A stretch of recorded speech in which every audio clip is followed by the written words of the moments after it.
أعوذ بالله من الشيطان الرجيم. بسم الله الرحمن الرحيم. الحمد لله رب العالمين، والصلاة والسلام على أشرف الأنبياء والمرسلين وآله الطيبين الطاهرين المعصومين، ولعنة الله على أعدائهم أجمعين. أما بعد، فقد قال الله تعالى وتبارك في القرآن الكريم: بسم الله الرحمن الرحيم. وأنزلنا من السماء ماء طهورا. اللہ تبارک و تعالی اپنی مقدس کتاب قرآن مجید میں ارشاد فرما رہا ہے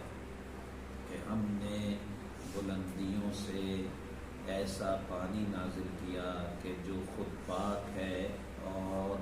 دوسری چیزوں کو پاک کرنے کی صلاحیت رکھتا ہے۔ پانی کے سلسلے میں ہماری گفتگو یہاں تک پہنچی کہ ہم دوسری چیزوں کو بھی پاک کر سکتے ہیں اور خود اپنے آپ کو بھی پانی کے ذریعے پاک کر سکتے ہیں۔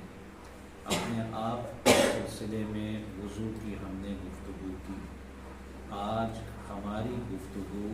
غسل کے سلسلے میں ہے۔ کوئی بھی غسل ہم پر واجب ہو، کن وجوہات کی بنیاد پر غسل واجب ہوتا ہے یہ ہم بعد میں بتائیں گے، لیکن کوئی بھی غسل واجب ہم پر ہو جائے، مثلا ہم نے کسی میت کو چھو لیا تو ہم پر غسل واجب ہو جائے گا۔ ہم اپنی اہلیہ کے پاس گئے اور ہم نے شوہر بیوی والے کاموں کو انجام دیا تو ہم پر غسل واجب ہو جائے گا۔ تو کوئی بھی غسل ہو اگر ہم پر واجب ہوا ہے تو ہم اس کو دو طریقوں سے انجام دے سکتے ہیں۔ اس کے دو طریقے ہیں، چاہے ہم کوئی سا بھی غسل کر رہے ہوں، حتیٰ واجب غسل نہیں بلکہ مستحب غسل بھی اگر کر رہے ہیں، مثلا جمعے کا غسل کر رہے ہیں، مثلا عید کے دن کا غسل کر رہے ہیں، 15 شعبان کا غسل کر رہے ہیں، یا 13 رجب کا غسل کر رہے ہیں، کوئی بھی غسل کریں تو ہم اس غسل کو جو کرنے جا رہے ہیں اس کے ہمارے پاس دو میتھڈ ہیں، دو طریقے ہیں کہ ہم اس کو انجام دے سکتے ہیں۔ پہلا طریقہ یہ ہے جو آسان ہے لیکن ان لوگوں کے لیے جن کے یہاں پانی بہت زیادہ میسر ہو کہ اس میں جا سکتے ہوں، اس کو کہتے ہیں التماسی غسل، یعنی ڈبکی لگا کر غسل کرنا۔ نیت کریں گے آپ کہ غسل، مثلا میت کو آپ نے چھو لیا تو اب میت کو غسل دینے سے پہلے اور مرنے کے بعد چھوا ہے تب واجب ہوتا ہے۔ اس کی بھی ہم بات کریں گے انشاءاللہ بعد میں، لیکن کب واجب ہوتا ہے یہ نہیں کہ آپ میت میں جنازے میں گئے اور غسل نہیں، غسل دینے سے پہلے اور غسل دینے مرنے کے بعد۔ جسم ٹھنڈا ہو گیا، اس کا گرم نہیں ہے، تو اگر اس وقت میں آپ نے گھر میں رکھا ہوا ہے جنازہ بھی اور غسل نہیں دیا گیا ہے ابھی اور آپ نے چھو لیا تو آپ پر، چھونے والے پر غسل واجب ہو جاتا ہے۔ مثلا آپ نے نیت کی، اس غسل کو کہا جاتا ہے غسل مس میت، میت کو چھونے کا غسل، تو آپ پر واجب ہو گیا۔ اب یا مثال کے طور پر آپ نے چھوا نہیں، آپ نہلانے گئے میت کو، نہلانے کے لیے گئے، تب نہلائے گا آدمی تو چھوتا ہے، تو جیسے ہی چھوا غسل مجھ پہ بھی واجب ہو گیا۔ مطلب یہ نہیں ہے کہ جب چھو لیا آپ چھوڑ کے آپ چلے جائیے، نہیں، غسل پورا اس کو دلائیے، پھر اس کے غسل دلانے کے بعد آپ جب اپنے گھر آئیں گے تو آپ پر بھی غسل واجب ہوگا، اس لیے کہ آپ میت کو چھو کر آ رہے ہیں۔ تو اب آپ دو طریقے سے یہ غسل کر سکتے ہیں۔ مثلا نیت کریں گے غسل مس میت کرتا ہوں، سب سے اہم پوائنٹ نیت ہے، نیت ضروری ہے۔ غسل مس میت کرتا ہوں قربتن اللہ۔ اب آپ ان دو طریقوں پر جائیں گے، یا تو آپ کے گھر میں اگر تالاب ہے اچھا سا بھرا ہوا ہے، اس میں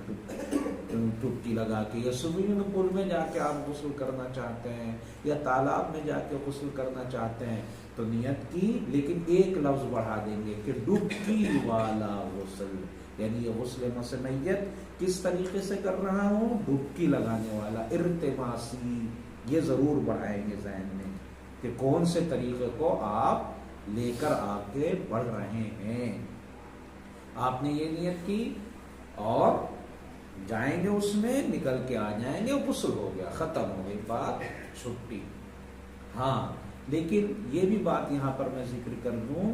کہ آپ کو یہ خیال کرنا ضروری ہے کہ آپ پہلے اپنی باڈی سے ساری نجاستیں دور کر چکے ہوں، جو پہلے میں نے کپڑے کے پاک کرنے میں بھی آپ کو بتایا تھا کہ نجاستیں دور کریں گے تب پاک کرنا شروع کرتے ہیں، چاہے وہ اپنی دوسری چیز ہو چاہے اپنی ہو، اپنی باڈی سے ساری نجاستیں پاک کر کے ہی، یہ نہیں کہ ایسی گندگی گئے اور کر دیا،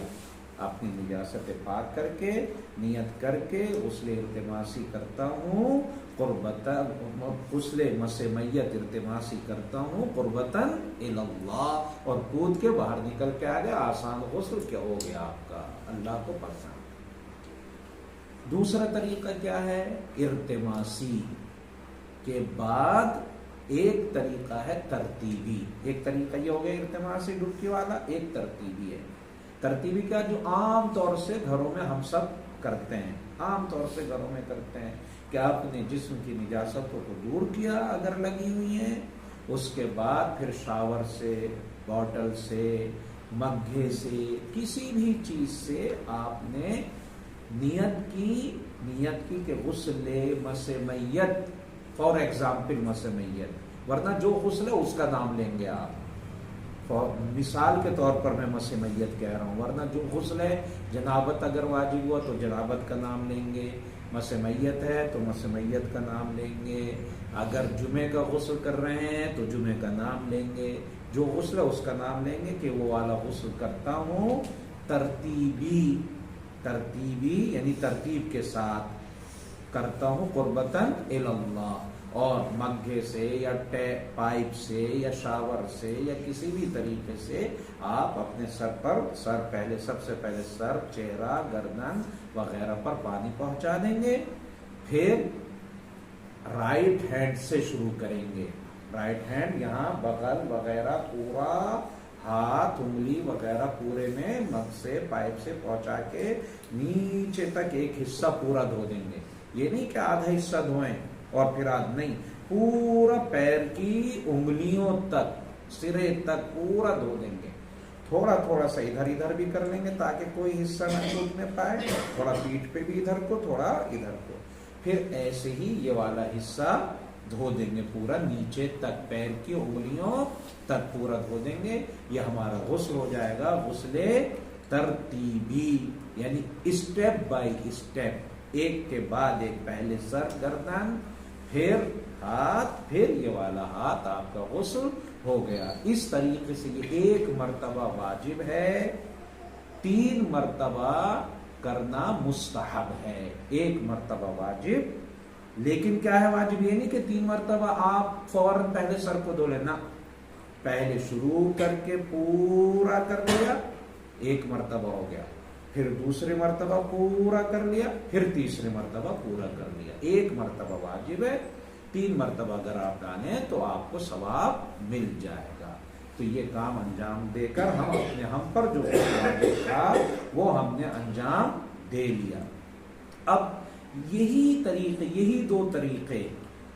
ہم کسی دوسرے کو غسل دینے میں استعمال کر سکتے ہیں۔ مطلب کیا ہے، مثلا میں اپنے بچے کو غسل جمعہ کرانا چاہتا ہوں، اس کو تمیز نہیں ہے، غسل جمعہ مستحب غسل اس کو کرانا چاہتا ہوں تاکہ وہ آنے والی زندگی میں سیکھ بھی لے، تو ان 2 طریقوں سے اس کو غسل کرا سکتا ہوں، یا نہیں وہ تو اختیار سیکھ جائے گا، میت پڑی ہوئی ہے، میں نہلانا چاہتا ہوں اس کو، اب مجھے تو نہلانا ہے، اس کے تو ہاتھ چل ہی نہیں رہے، نہ وہ تو مجبور ہے بیچارہ، اب مجھے کیا یہی دو طریقے میں کر سکتا ہوں، ارتماسی آپ نے نیت کی، اس کو پوری گندگی اس کی میت کی آپ نے دور کی، اور نیت کرنے کے بعد اس کو غسل دینا شروع کر دیا۔ آسان طریقہ میت میں ترتیبی ہے، ارتماسی میں تھوڑا اس کے منہ میں، ناک میں، کان میں پانی جانے میں پریشانی ہے، خود اتنا پانی کہاں سے لائے، پورے پانی کو سدر کا پانی بناؤ، پورے پانی کو پھر وہ بناؤ، تو آسان طریقہ میت کو ترتیبی ہی ہے، اور ہم لوگ الحمدللہ ترتیبی ہی دیتے ہیں۔ لیکن بس فرق یہ ہے کہ ہم لوگ جو کرتے ہیں سیدھے صرف پانی سے